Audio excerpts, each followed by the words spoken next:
Në momentin që opozita e qet një kandidat të përbashkët, unë me njëherë do të bëja këtë punë. Gjëja e parë që do të bëja.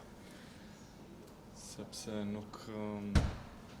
E themi shumë më rëndësishme është që Kosova ta ketë presidente, e vetë se sa që ai ta ketë emrin Glauko Njufca.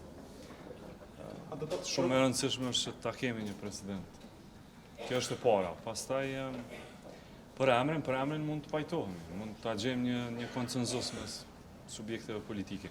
Unë që shë kom pa deri tash të dy subjektet politike nuk kanë qenë të vullnetshme me propozu emra. Kjo është edhe arsyeja pse jemi këtu ku jemi dhe nuk më duket që deri tash kemi gjetë një zgjidhje. Natyrisht do të besojmë zgjidhjet deri në fund.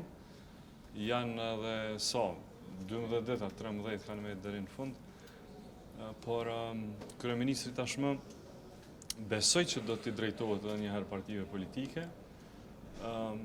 LDK-ja ma ka lënë për shtypjen që do të takohej, jo veç edhe njëherë nëse ka nevojë, po më shumë se njëherë, dhe ta gjejmë një zgjidhje për presidentin, natyrisht. Deri tash kjo nuk ka ndodhur për arsye se le të themi më shumë barra e provës, ta quajnë në këtë rast bie mbi opozitën që të na propozojnë ndonjë emër, kurse ne t'i japim votat tona. Kjo ka qenë edhe ideja. Është shumë e kollajshme për opozitën që t'jap emra. Si që dini mazhoranca tashmë i ka 66 vota dhe do të mund t'i vendosë në funksion të zgjidhjes së një presidenti. Por po them, në momentin që opozita e gjen një president të përbashkët dhe e propozon para nesh, e këtë nuk do të thotë që të ishte propozimi krejt opozitës, po s'paku i 2 prej partive politike, unë mendoj që do të ishte shumë i lumtur të tërheqja kandidaturën time. Sa si është dërguar PDK si ftesë zyrtare? Por nëse kjo nuk ndodh dhe tërhiqet kandidatura nuk e zgjidh problemin. Jo më shumë më duket lojë, nuk më duket e sinqert nga ana e PDK-s, ka qenë krejt vullneti jon i sinqert për me e zgjidh këtë. PDK-ja duhet ta kuptoj që problemi është te ajo, te forma se si e ka propozuar presidentin, që ne të pajtohemi si mbyll tazi me atë president. Mendoj që nuk është e ndershme dhe nuk i kontribon zgjidhjes një ide e tillë. Domethënë ata me sa e kam kuptuar formën që e kam propozuar ata marrëveshjen është që ne të hyjmë në atë marrëveshje, kur hyhet në atë nuk mund të dilet, por hapi i hyrjes në atë marrëveshje nuk është me identitetin e emrit. Identiteti i emrit zbulohet më vonë nga ata. Kjo është problematike. Nuk ka kësi marrëveshje në botë kërkon.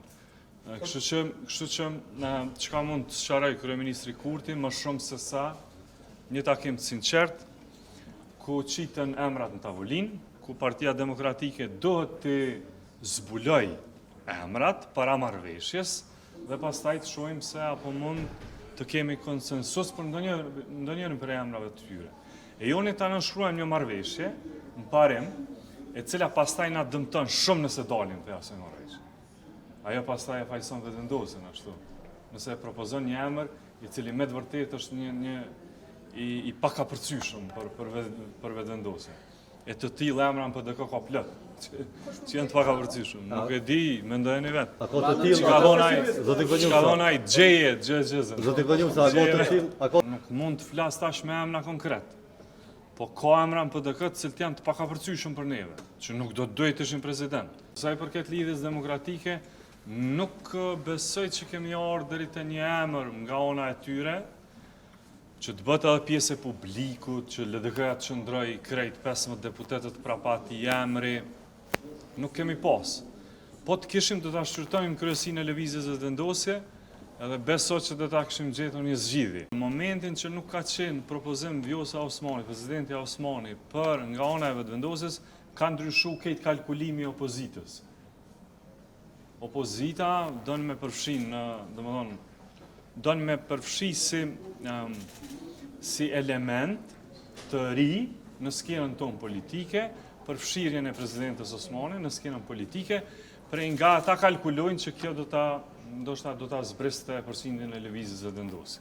Prej kur ka qenë ky element në garë, nuk ka pas propozime të sinqerta. Kjo është më shumë kalkulim i opozitës për zgjedhje. Ju lutem, kjo shihet që po thonë pe aeroplanit. Gjithmonë. Gjithmonë bashkëpunim me zonën Osman. Shkojmë zgjedhje të reja, nëse kjo është vullneti i opozitës, nuk kemi çfarë të bëjmë.